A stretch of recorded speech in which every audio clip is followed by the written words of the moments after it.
Crypto Pirates Daily News, June 11, 2021. Latest news headlines. What is the difference between Binance and Ethereum? Ransomware attacks in the recent past. More crypto transaction oversight is needed. A glimpse of the crypto economy at El Salvador's Bitcoin beach. Iran's president says the country is open to the notion of legalizing cryptocurrency.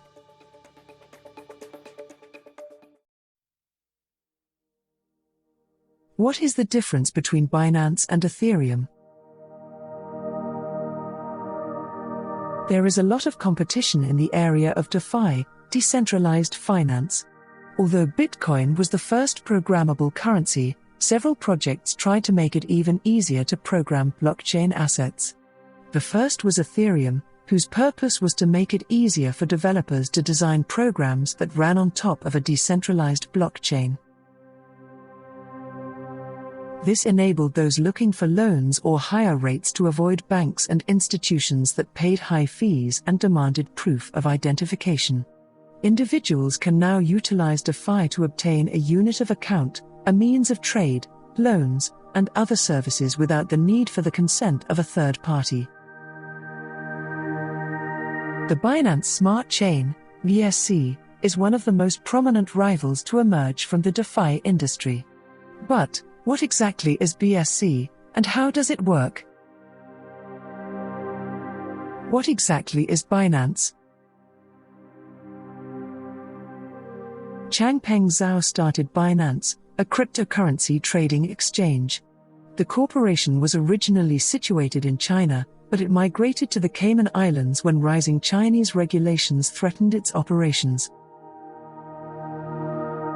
With its vast choice of trading pairs and relatively low costs compared to competitors, Binance swiftly became one of, if not the, largest crypto trading platforms in the world.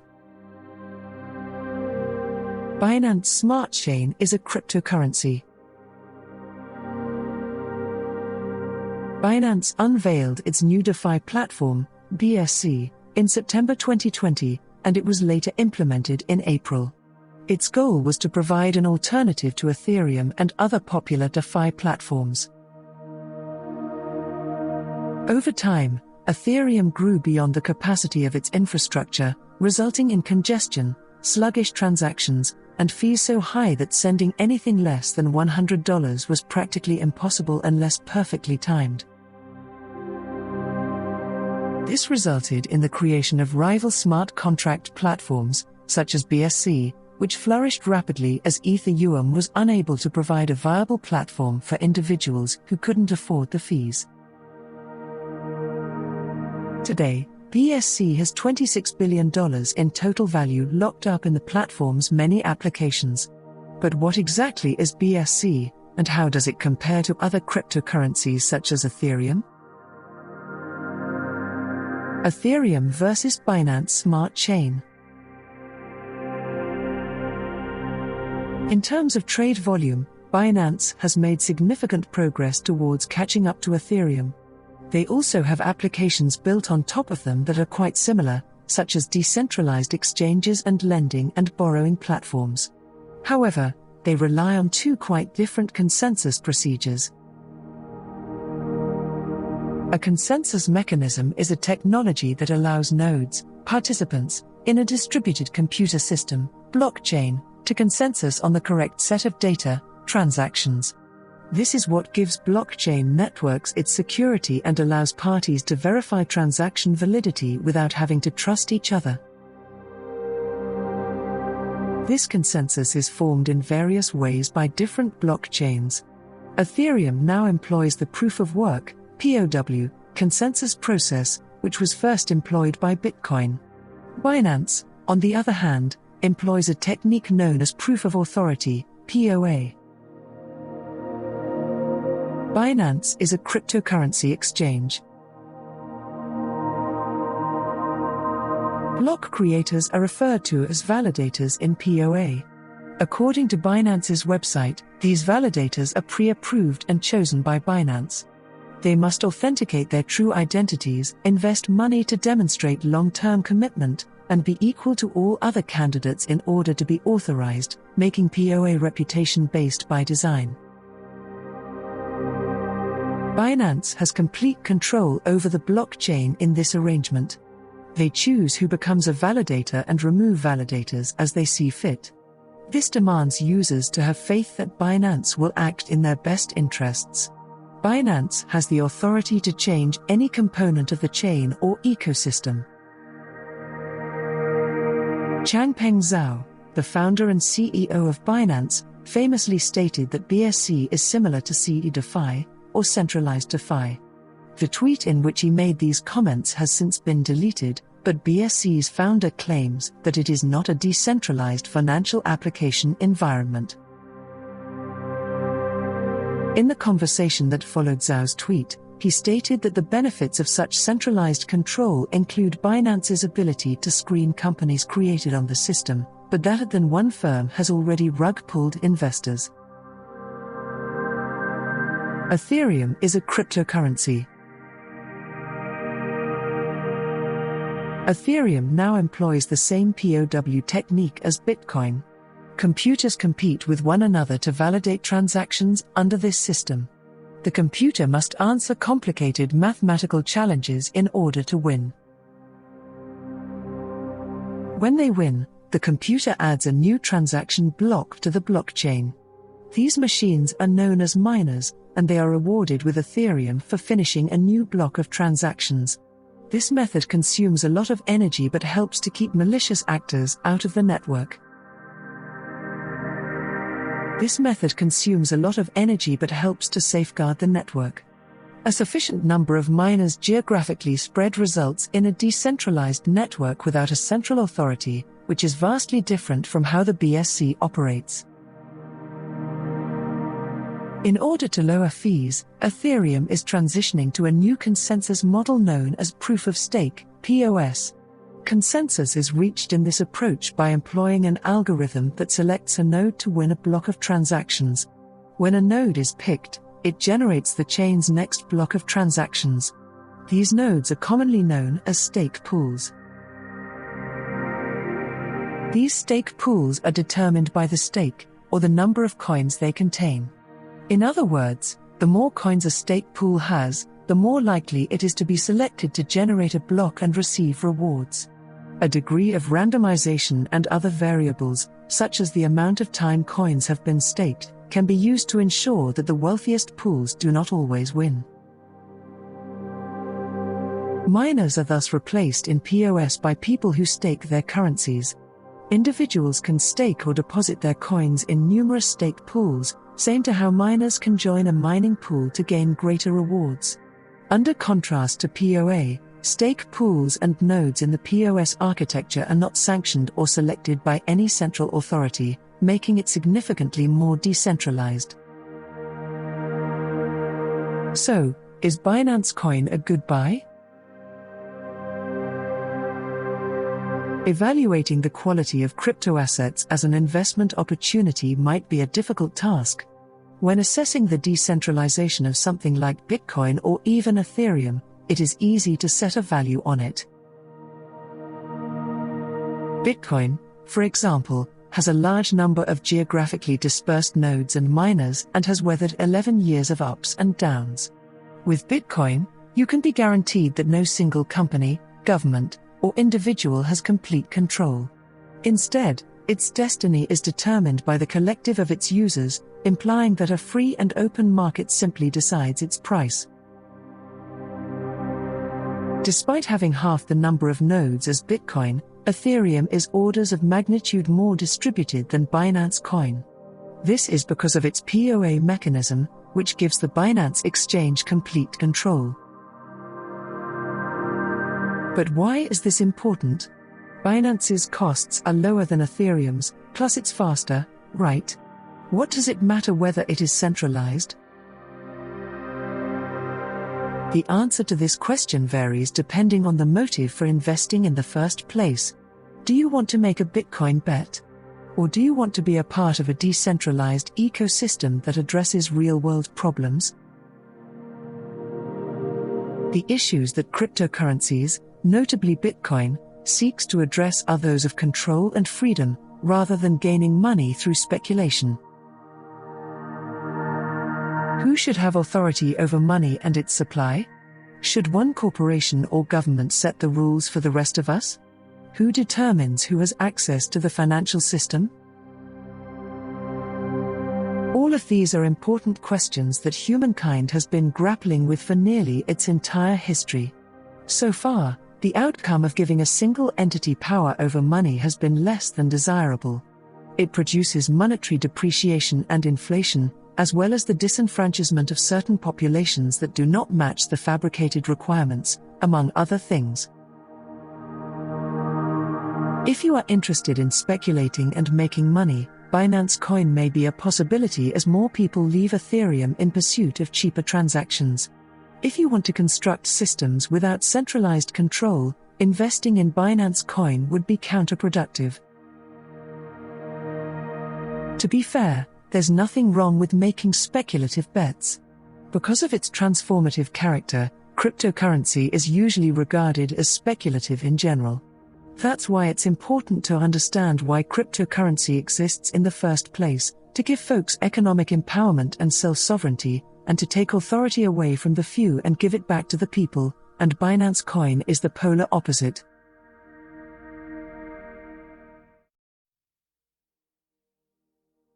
Ransomware attacks in the recent past. More crypto transaction oversight is needed.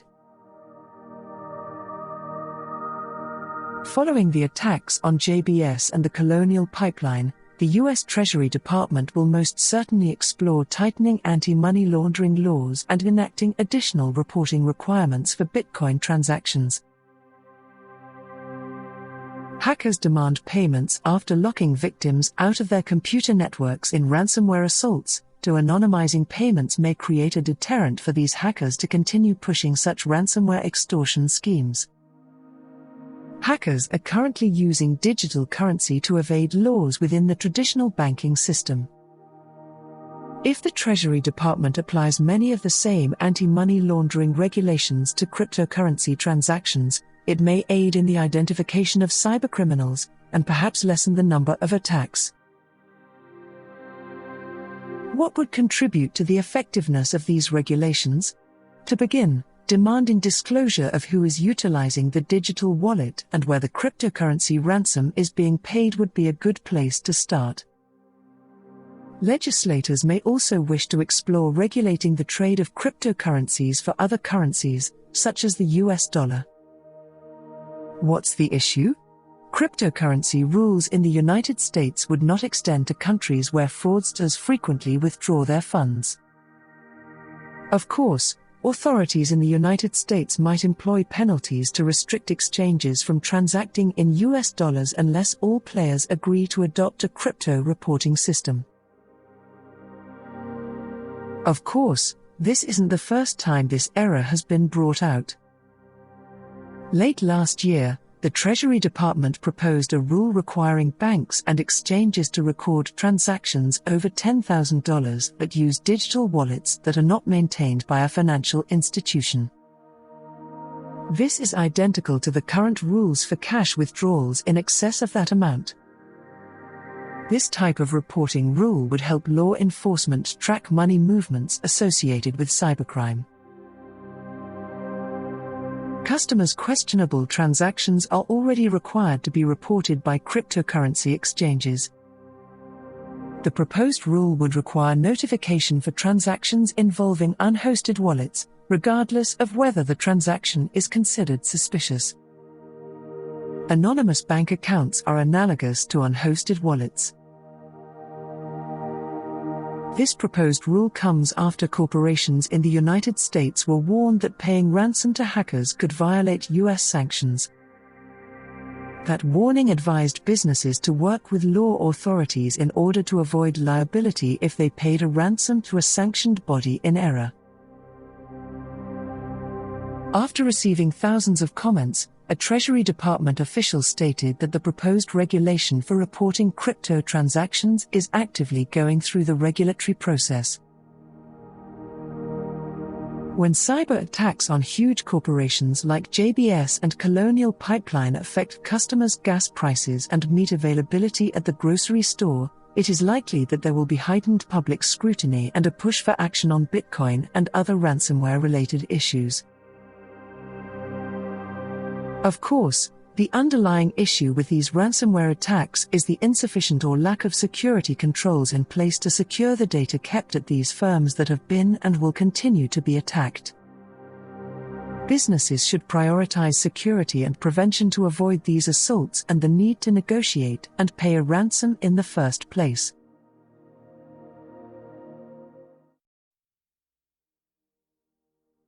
A glimpse of the crypto economy at El Salvador's Bitcoin beach. El Salvador has declared a state of emergency. After El Salvador's Congress declared Bitcoin legal cash earlier this week, all eyes were on this remote fishing community on the Pacific coast.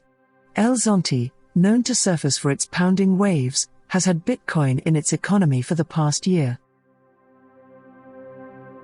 Some 500 fishing and farming households use Bitcoin to buy groceries and pay utilities, which the government hopes to expand to the rest of the country. Bitcoin was already allowed in El Salvador, but acceptance was voluntary, so legislation passed late Tuesday now mandates all businesses, even those without the capability, to accept Bitcoin payments. El Zonte's Bitcoin economy 26 miles, 43 kilometers, from the capital was made possible by an unidentified donor who began working with a local non-profit organization in 2019. Supporters of the financial reform point to it as an example of how digital money may help in a country where 70% of people do not have bank accounts. President Nayib Bukele, who pushed the Bitcoin law through, touts it as a way to help the many Salvadorans who lack access to traditional banking services, as well as a way to attract foreigners with Bitcoin holdings to invest in El Salvador, which is the first country to make the cryptocurrency legal tender. Experts are attempting to determine why Bukele is promoting Bitcoin. According to them, it is unclear how the extremely volatile cryptocurrency can be a viable choice for the unbanked, and only time will tell if the new system will result in genuine investment in El Salvador. Bitcoin, designed as an alternative to government-backed money, is based mostly on complex math, data scrambling cryptography, hence the term cryptocurrency, a significant amount of processing power, and a distributed global ledger known as the blockchain, which records all transactions. No central bank or other entity has any influence in its value, which is determined exclusively by those who trade Bitcoin, and its value has fluctuated dramatically over time. Hilario Galvez, a construction worker in El Zonte, went into Tienda Mara this week to get a soda and food to share with his friends. Instead of pulling out his cash, he used an app on his phone to pay. Mara del Carmen Aviles, the store's namesake, claims to be a specialist in Bitcoin transactions. When a customer comes in, I ask him if he wants to pay using the app or in cash. The majority of people pay via the Bitcoin Beach app. I search for it on my phone to charge them. It takes no more than 2 minutes. It's easier than paying bills, Galvez explained. I can buy from the comfort of my own home, complete the transaction with the Bitcoin Beach app, and then just come to pick up what I require. The volatility of Bitcoin, according to Aviles, can be an issue. When people ask if I advocate Bitcoin, I tell them I've won but also lost, Aviles explained. When Bitcoin touched $60,000, I won and bought this chilled area for the store, but then it dropped and I lost. In El Zonte, Roman Martinez was a pioneer in the use of Bitcoin. He stated that the anonymous American contributor learned about community projects through the NGO Hope House, where he works, and began working through another American who lives in El Zonte. Strike, a Chicago-based startup that has been collaborating with Bukele's administration on the statewide Bitcoin launch, shares a building with Hope House. The Associated Press request to interview Strike CEO Jack Mallers was denied. Strike's app is aimed to empower people in all countries, widen the financial system to include those who have been excluded, and increase economic opportunity around the world, the business said in an email.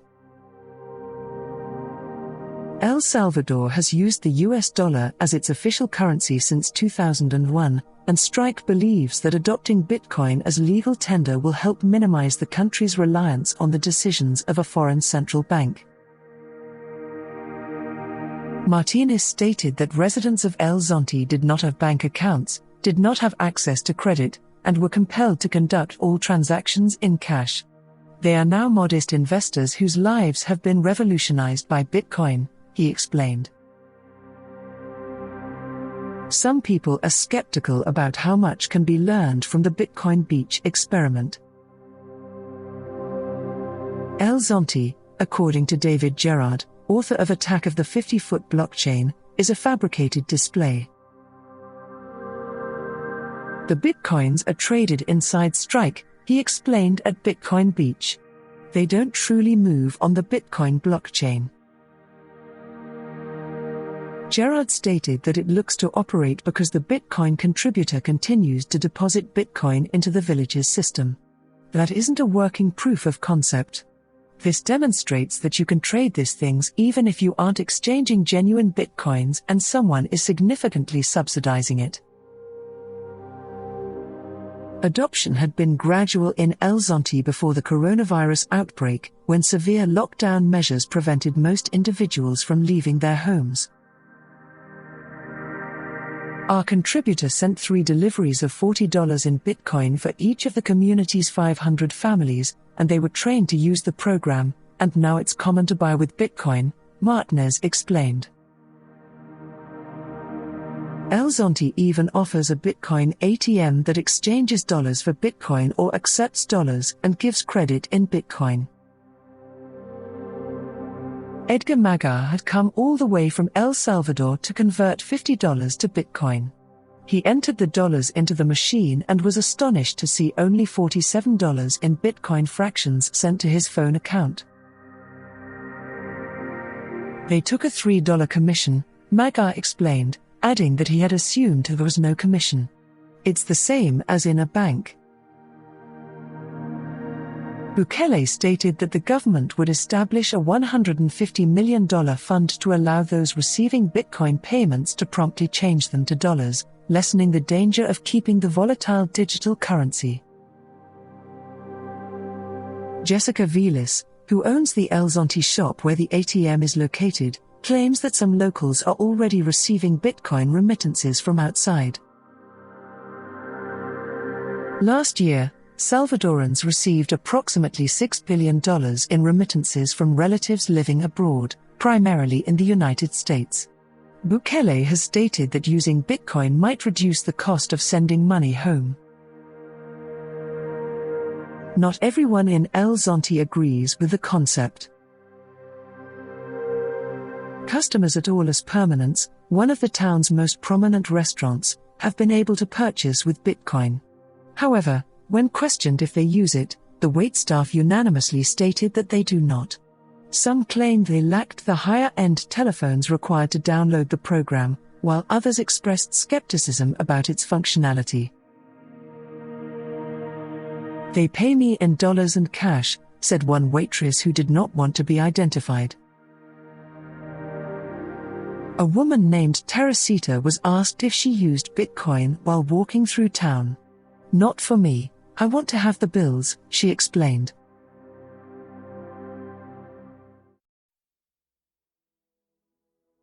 Iran's president says the country is open to the notion of legalizing cryptocurrency. President Hassan Rouhani stated during an Economic Coordination Board meeting that cryptocurrencies may soon be allowed in Iran. To legalize cryptocurrency activity and protect people's capital in this sector, We must devise a solution as soon as possible and establish and convey the required laws and instructions.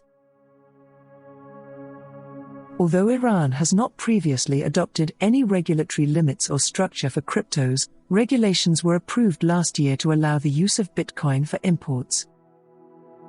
Recently, the government imposed a temporary ban on Bitcoin mining operations until September 22, citing concerns about blackouts during the country's high electrical demand season. Rouhani denied any involvement in the temporary restriction on mining activity. According to him, the Ministries of Communication and Information Technology, as well as Energy, are in charge of shutting off electricity to these centers. He hinted that the restriction was not the same as digital assets themselves, and he asked for collaboration.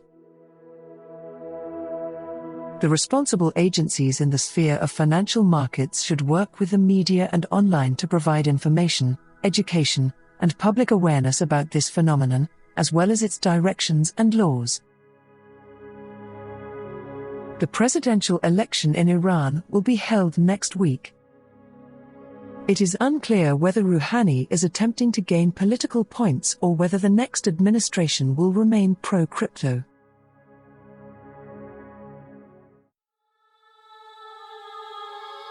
We hope you enjoyed watching and listening to this video. Please let us know your opinion in the comments area below.